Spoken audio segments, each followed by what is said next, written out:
Bapa di dalam surga, kami mengucap syukur kepadamu. Biarlah setiap hari kami menaikkan panji-panji-Mu, panji-panji Yesus Kristus, Tuhan Raja di atas segala Raja, Tuhan di atas segala Tuhan yang lain. Engkau saja Tuhan yang kami tinggikan, dan biarlah Tuhan setiap orang boleh melihat akan Engkau di dalam hidup kami, supaya Engkau dipermuliakan dan Engkau menarik banyak orang datang kepadamu. Terima kasih Tuhan Yesus. Kami mengucap syukur untuk pengorbanan-Mu. Kami mengucap syukur karena Engkau mengajarkan kepada kami asas-asas pertama tentang Kristus, dan buat kami beralih kepada perkembangan yang penuh. Bawa kami untuk mengerti, bawa kami untuk paham bagaimana kami boleh terus bertumbuh untuk menjadi berkembang sampai penuh seperti yang Engkau mau, menjadi serupa dengan Engkau. Terima kasih, kami mengucap syukur. Urapi kami, beri kami semua dan pengertian yang daripadamu. Dalam nama Tuhan Yesus kami mengucap syukur. Amin. Shalom saudara-saudara. Kita akan belajar dicangkokkan dan ditanam. Ini lucu saudara. Saya punya tanaman bunga. Bunganya merah, kecil-kecil gitu ya. Saya punya orang yang biasa ngerjain bersihin pekarangan. Nah dia, saya bilang suruh cangkokin tanaman ini, bisa nggak? Bisa kata dia. Terus dia cangkokin 2. Sampai hari ini entah sudah hampir berapa, udah hampir setahun saudara. Dia nggak datang-datang, istrinya meninggal, terusnya pokoknya waktunya juga nggak ketemu sama saya. Sekarang masih tetap begitu aja. Dan saya nggak ngerti caranya bagaimana buat memindahkan, menanam.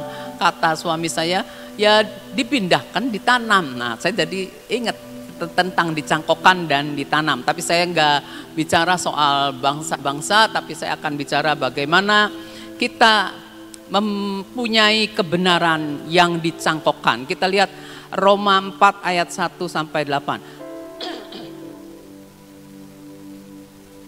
Jadi apakah akan kita katakan tentang Abraham, bapa leluhur jasmani kita? Sebab jikalau Abraham dibenarkan karena perbuatannya, maka ia beroleh dasar untuk bermegah tetapi tidak di hadapan Allah. Stop dulu sampai sini. Begini saudara, tolong nanti di op ya. Kalau kita lihat perjanjian lama itu kan Taurat, jadi harus melakukan. Seperti juga, sebab apakah dikatakan nas kitab suci? Lalu percayalah Abraham kepada Tuhan, dan Tuhan perhitungkan hal itu kepadanya sebagai kebenaran. 4. Kalau ada orang yang bekerja, upahnya tidak diperhitungkan sebagai hadiah tetapi sebagai haknya. Terus, tetapi kalau ada orang yang tidak kerja namun percaya kepada Dia yang membenarkan orang durhaka, imannya diperhitungkan menjadi kebenaran. Terus, seperti juga Daud menyebut, berbahagia orang yang dibenarkan Allah, bukan berdasarkan perbuatannya. Kita yang percaya ini adalah berbahagia karena kita dibenarkan oleh Tuhan, bukan berdasarkan perbuatan baik kita, tapi karena kita percaya sama Yesus. Terus yang 7, berbahagialah orang yang diampuni pelanggaran-pelanggarannya dan yang ditutupi dosa-dosanya. Kita ini berbahagia saudara. Terus, berbahagialah manusia yang kesalahannya tidak diperhitungkan Tuhan kepadanya. Kita percaya ketika kita percaya kepada Tuhan Yesus, maka kita ini menerima Tuhan Yesus, kebenaran itu dicangkokkan dalam hidup kita. Jadi ketika kita dianggap benar, dicangkokkan itu dianggap benar karena percaya. Dicangkokkan, dianggap benar, itu baru dianggap benar ya. Coba kita lihat Roma 10 ayat 10. Dengan hati orang percaya dibenarkan, dengan mulut orang mengaku dan diselamatkan. Kita cuma percaya, hati saya percaya sama Tuhan Yesus, kita ini dibenarkan. Terus kemudian kita mengaku dengan mulut kita diselamatkan. Tapi itu baru dicangkokkan kalau orang nyangkok tuh nempel ke pohonnya kan. Nah itu berdasarkan kasih karunia, berdasarkan Tuhan mau supaya ketika kita dicangkokkan kita terus menerus punya hubungan sama Tuhan sampai di level tertentu ya kita nanti ditanamkan. Terus kita lihat juga sebentar. Ada yang terloncat enggak ya? Seperti kita gini saudara. Kebenaran itu berkelanjutan dan berkembang. Nah ingat skema tabernakel. Saudara punya bayangan tabernakel, saya enggak gitu pinter. Tadinya mau fotokopi tapi enggak keburu kemarin. Mau difotokopi ya. Tabernakel kan. Tuhan itu mau kita waktu kita di luar daripada pelataran, kita mau masuk ketika kita percaya Yesus kita masuk. Mulai kita masuk, tapi ini masih belum di kemahnya, masih di pelataran kan? Masih di pelataran ini kita terima Tuhan Yesus. Nah, kita nggak mau sampai cuma puter-puter di sini aja. Tuhan sediakan ruangan kudus. Kita masuk ke ruangan kudus. Tuhan tidak mau kita sampai di sini saja. Tuhan mau kita ke ruangan Maha Kudus.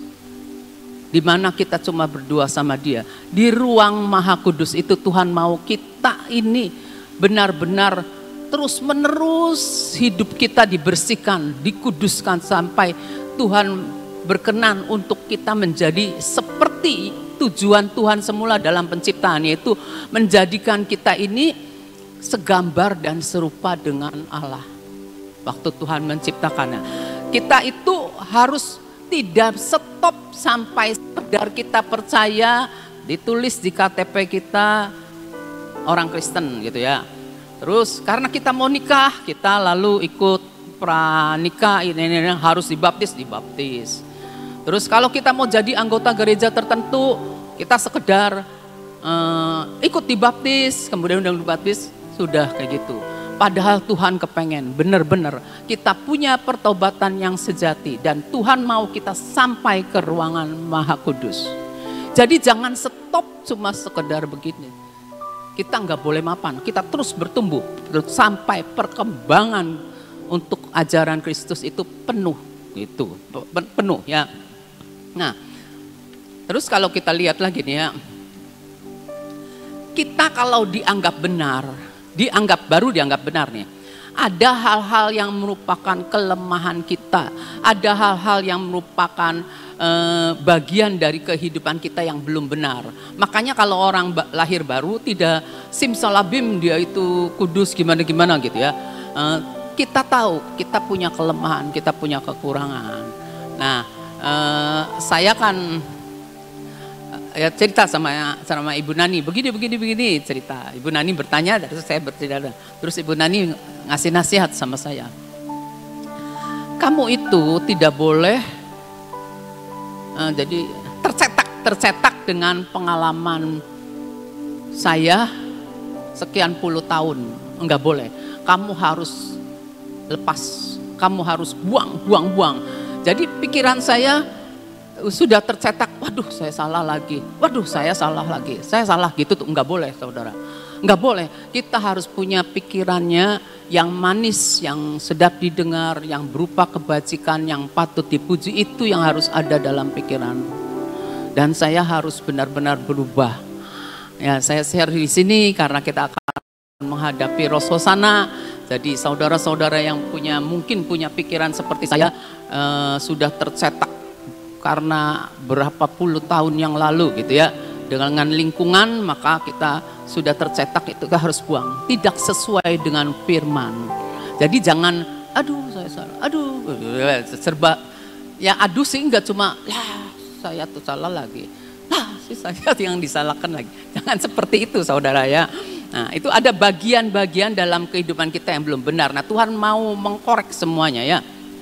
Nah kita tahu kalau tanaman dicangkok, yang nyangkokkan manusia, kita dicangkok, kita dianggap benar, itu yang nyangkoknya Tuhan sendiri. Tuhan yang mencangkok kita ya. Jadi kita nempel pada pohonnya ya. Nah Tuhan menganggap kita benar karena kita percaya kepada Yesus, anaknya yang mati, yang mengampuni dosa kita. Total mengampuni dan membayar lunas dosa kita ya. Nah, kita dianggap benar karena Yesus. Dan kita ada di bawah perlindungannya, di bawah perlindungan Tuhan Yesus karena kita percaya ya, karena kita percaya sama Tuhan Yesus ya. Nah, dari kebenaran yang sudah dicangkokkan itu, kita harus bergerak maju. Menuju apa? Menuju ditanam. Jangan terus saja nyangkok kayak tanaman saya yang terus saja nyangkok ini, kapan bisa tumbuh dewasa sendiri. Nempel terus abang tak lihat ada 2 saudara itunya tuh tanamannya tuh. Yang diikat tuh, terus diikat terus keluar akarnya. Tapi kok ini kapan dipindahnya? Saya nunggu yang mindahnya datang. Tiap hari saya nanya, tapi orangnya belum datang saja. Nah, kita harus ditanam. Jadi kita ini dari sekedar dianggap benar, nah ini yang satunya ya. Dari sekedar kita dianggap benar, kita menuju dijadikan benar. Ditanamkan, dijadikan benar ya, dijadikan benar ya. Nah, untuk dijadikan benar itu membutuhkan tindakan. Kita tahu kebenaran ya. Kita tahu kebenaran. Kalau kita tahu kebenaran, banyak kebenaran kita tahu tapi tidak, kita nggak melakukan. Berarti kita belum tertanam tuh kebenaran firman Tuhannya. Tapi kalau kita ngeh sama kebenaran firman yang ditanam, saya mau melakukan. Apapun sakit, saya mau melakukan. Apapun itu harus berkorban perasaan, saya harus melakukan. Nah, kita ini harus bertindak dengan ketaatannya. Nah, terus kita lihat kalau kebenaran yang ditanamkan ya, kebenaran yang ditanamkan itu dijadikan benar. Nah, ini Tuhan yang mengerjakan di dalam hati kita. Ketika kita dengar firman ya, ketika kita dengar firman ya, seperti misalnya waktu Senin ya. Waktu Senin Samson Dabas ngomong ini. Nah, begitu kita dengar terus aduh, hati kita tersentuh. Tuhan bicara sama kita, kita langsung respon. Firman itu diresponi dengan tindakan kita. Tuhan, aku mau buang. Terus aja ngerespon seperti itu.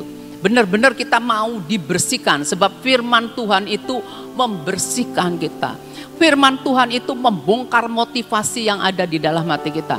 Orang-orang lain tidak tahu motivasi kita di dalam kita melayani. Tapi Tuhan tahu. Tapi ketika firman diberitakan dan kita tersentuh, itu kita lagi dibongkar. Dan kita harus mau merespon, ya Tuhan, saya mau berubah. Seperti itu ya. Kita lihat, jadi kita praktek firman. Wahyu 19 ayat 7 sampai 8. Wahyu 19 begini. Marilah kita bersukacita dan bersorak-sorak dan memuliakan Dia karena hari perkawinan anak domba telah tiba dan pengantinnya telah siap sedia. Pengantinnya adalah anak-anak Tuhan yang benar-benar menyediakan diri untuk jadi pengantin. Orang kalau mau jadi pengantin itu kan didandani sedemikian rupa, dibersihkan ya, pokoknya segala macam lah. Yang tidak pernah cuci muka, yang tidak pernah,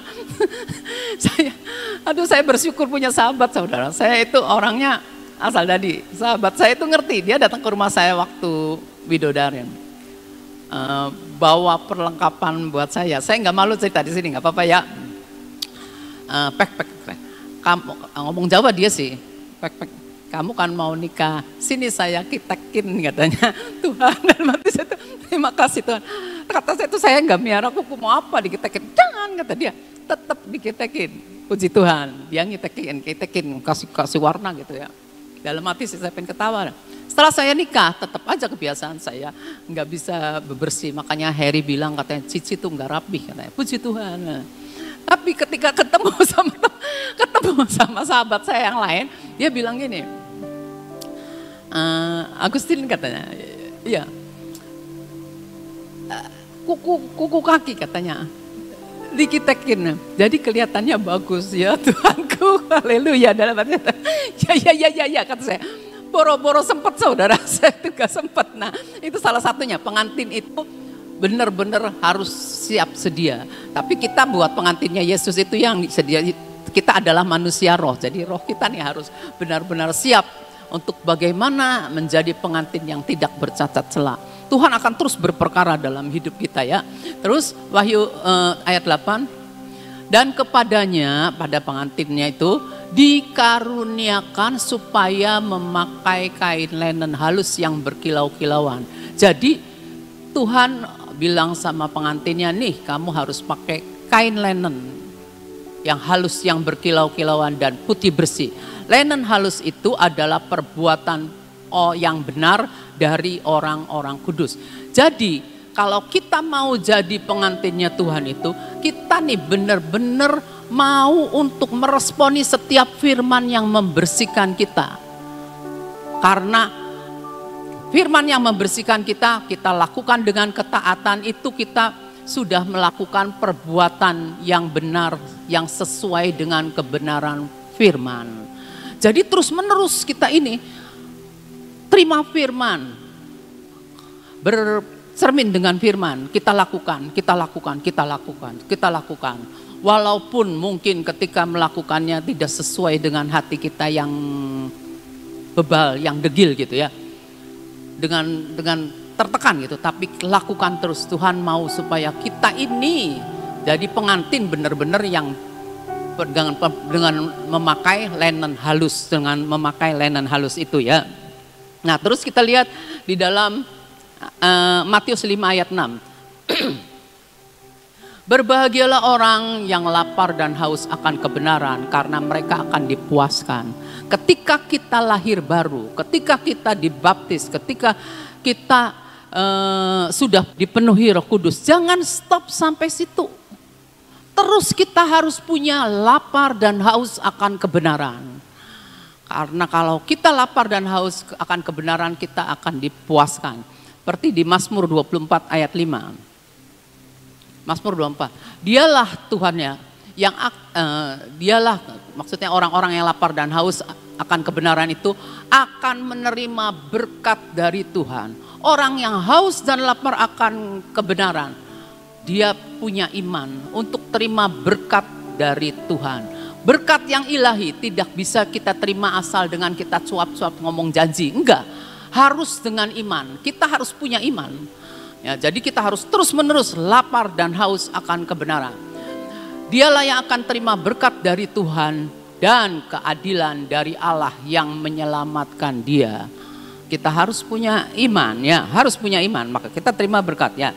Sekarang kalau kita dianggap benar saat menerima Tuhan Yesus, Juru Selamat kita, tapi kita harus lapar dan haus akan kebenaran yang bisa dipenuhi dengan kebenaran. Jadi tidak stop sampai sudah terima Yesus, enggak.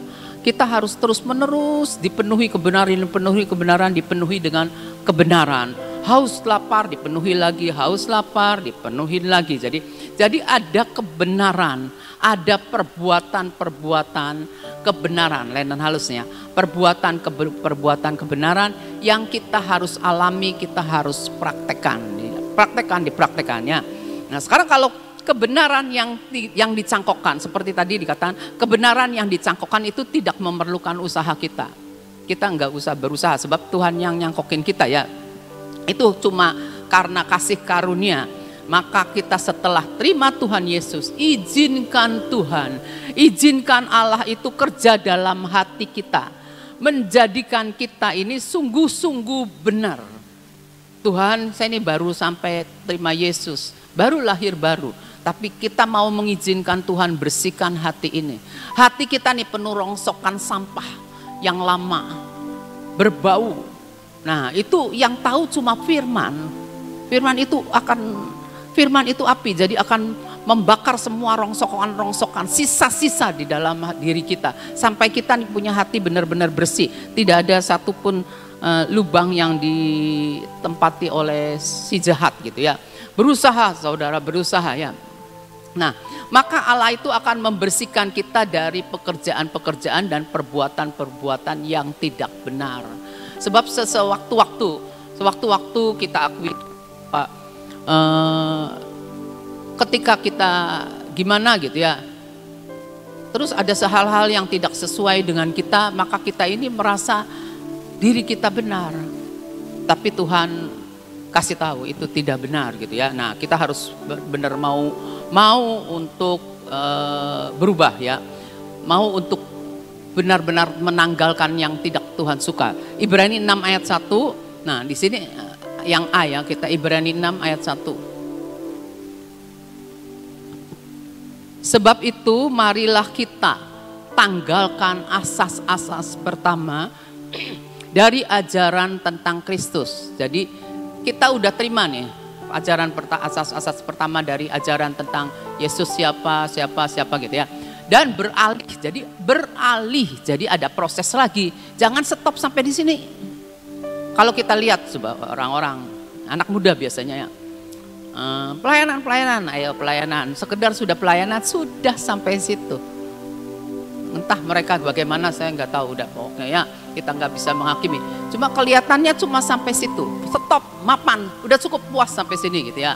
Dan beralih pada perkembangannya yang penuh. Jadi itu akan terus berkembang. Jadi kebenaran itu berkembang sampai kita itu benar-benar hendaklah kamu sempurna seperti aku sempurna. Yesus bilang begitu kan. Jadi kita harus sampai ke ruang Maha Kudus. Punya keintiman yang benar-benar ya, berdua dengan Tuhan. Nah, coba kita lihat lagi. Kita wajib bertumbuh ya. Roma 5 ayat 1 sampai 5.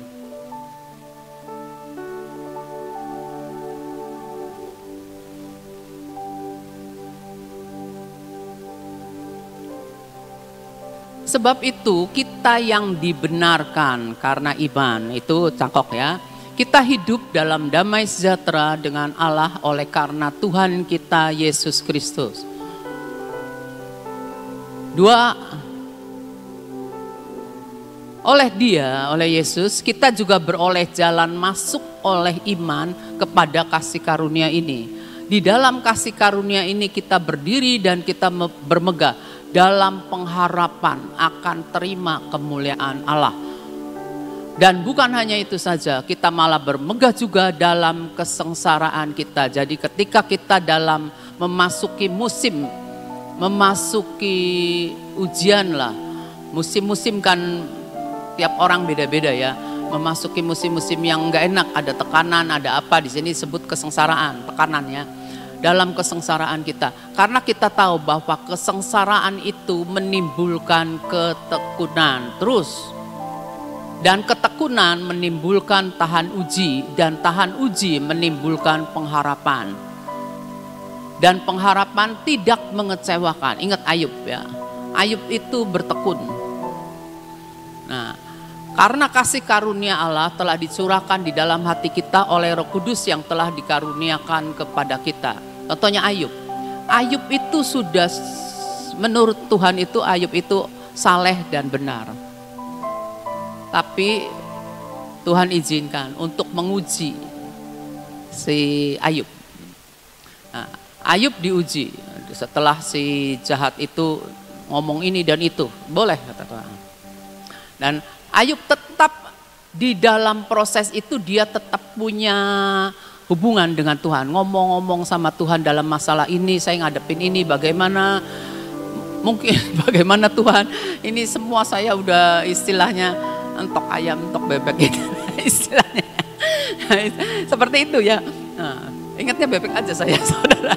Nah, Ayub itu teman-temannya datang ngomongin, Ayub, kamu nih pasti ini, pasti itu, nah pasti ini. Tak pikir-pikir, kita juga sering melakukan hal itu kan. Kenapa ya orang ini nih? Wah pasti dia nih gini, wah pasti dia nih begitu. Nah mulai goncanglah si Ayub. Lalu dia ngomong yang tidak baik tentang Tuhan. Padahal Tuhan ngomong tidak ada satupun orang benar di hadapan Tuhan. Nah tapi Ayub itu terus sadar.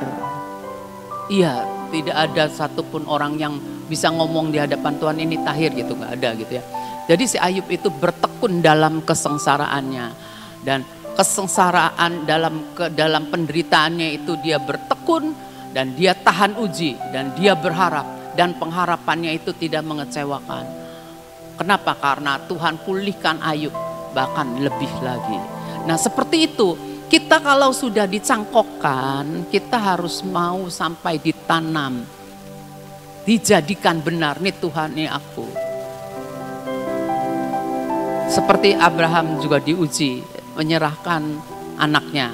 Nah, terus benar-benar mau menyerahkan. Di dalam proses, di dalam masa-masa yang gak enak itu, kita jangan lepas dari Tuhan. Terus menerus kita bersekutu dengan Tuhan. Tuhan, saya ini begini, ngomonglah sama Tuhan. Ngomong sama Tuhan.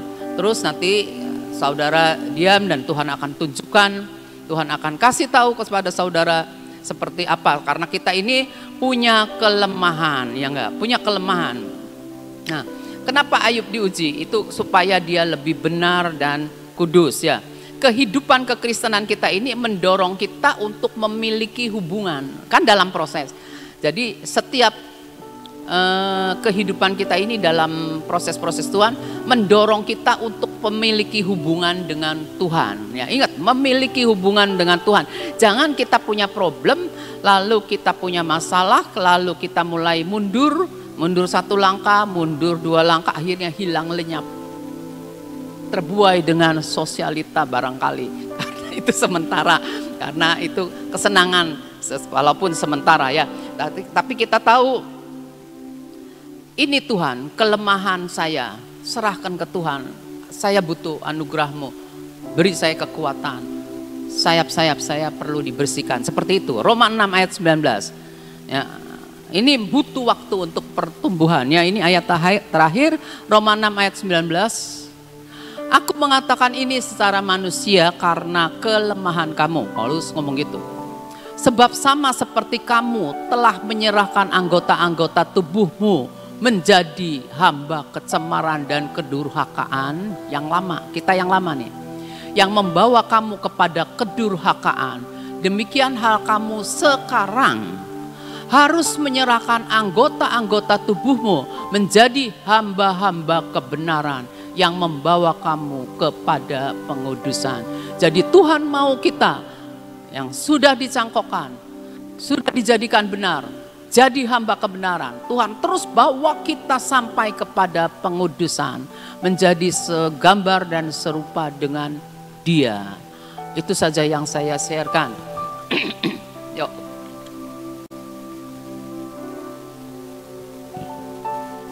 Bapa di dalam surga, kami mengucap syukur.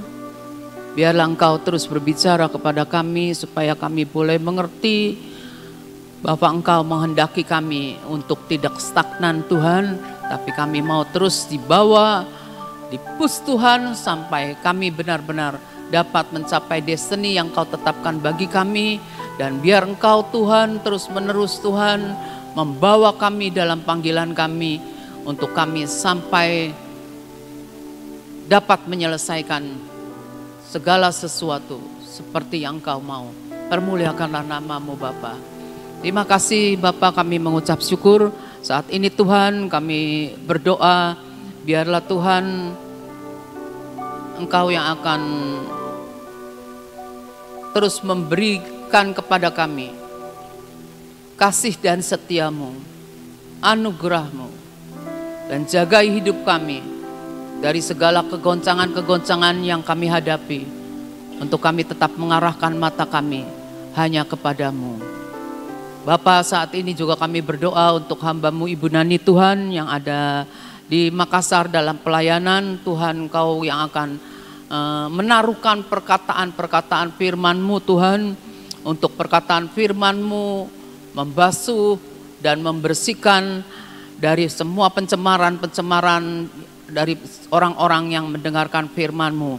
Pulihkan mereka Tuhan, biarlah mereka Tuhan Engkau bawa di dalam kehendak-Mu Tuhan, di dalam rencana-Mu Tuhan.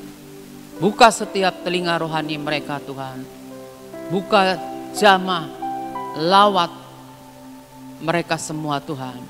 Terima kasih, Engkau juga akan jadikan hamba-Mu Ibu Nani dan tim Tuhan menjadi saluran-Mu.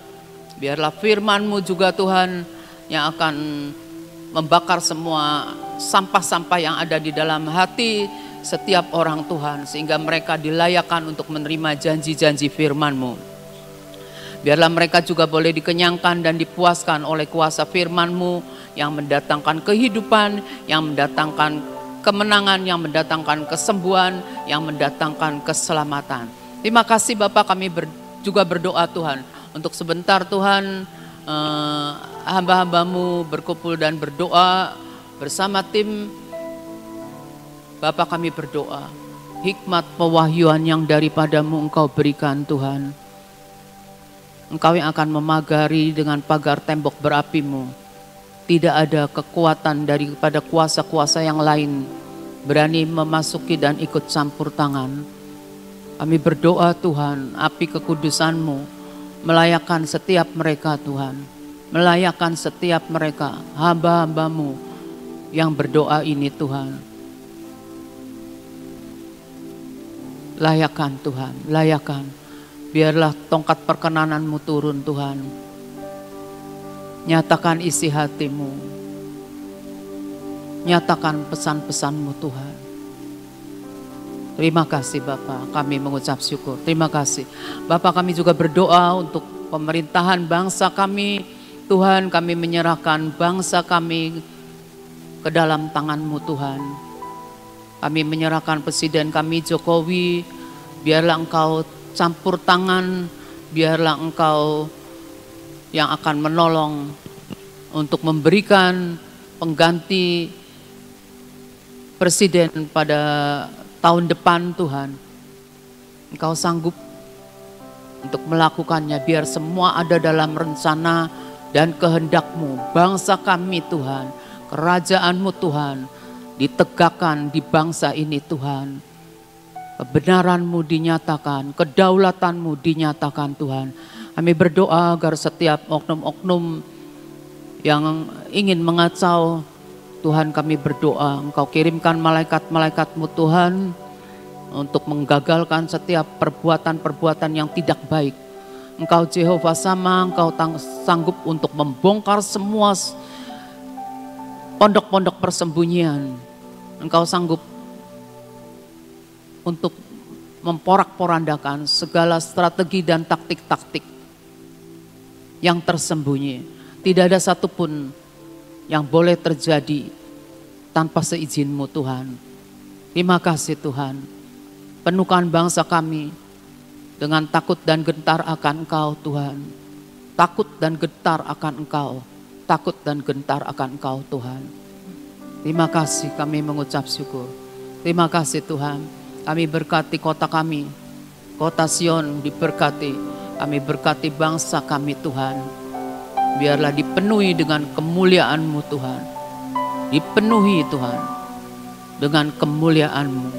Terima kasih, kami mengucap syukur. Terima kasih Bapak. Dan saat ini Tuhan, kami mau minta pengurapan yang daripada-Mu Tuhan.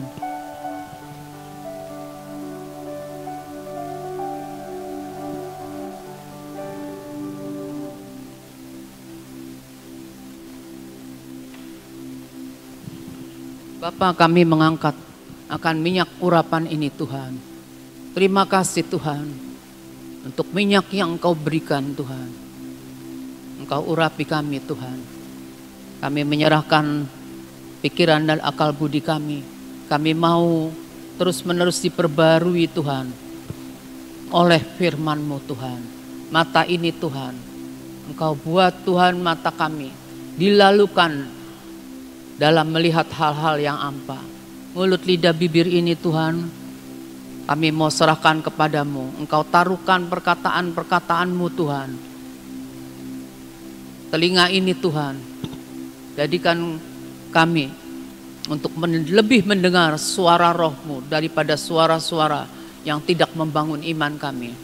Kami menyerahkan hati kami, urapi Tuhan, biar dari dalam hati ini hanya mengalir kehidupan Tuhan, kehidupan dan kehidupan. Engkau tahu sekeliling kami membutuhkan kehidupan yang daripada-Mu. Biar itu terjadi. Terima kasih Tuhan. Kami berdoa di dalam nama Tuhan Yesus. Kami tutup setiap celah, kami tutup setiap hal-hal yang dapat menghalangi kami. segala kedegilan, kesombongan, segala kebebalan kami patahkan di dalam nama Tuhan Yesus. Tidak ada celah tertutup oleh urapan-Mu. Ini tangan kami Tuhan, kami serahkan kepadamu, dan kaki-kaki kami Tuhan untuk kami melangkah dalam rencana dan kehendak-Mu saja. Terima kasih Tuhan, biarlah Engkau dipermuliakan. Kami mengucap syukur kepadamu di dalam nama Tuhan Yesus Kristus. Kita sama-sama katakan amin.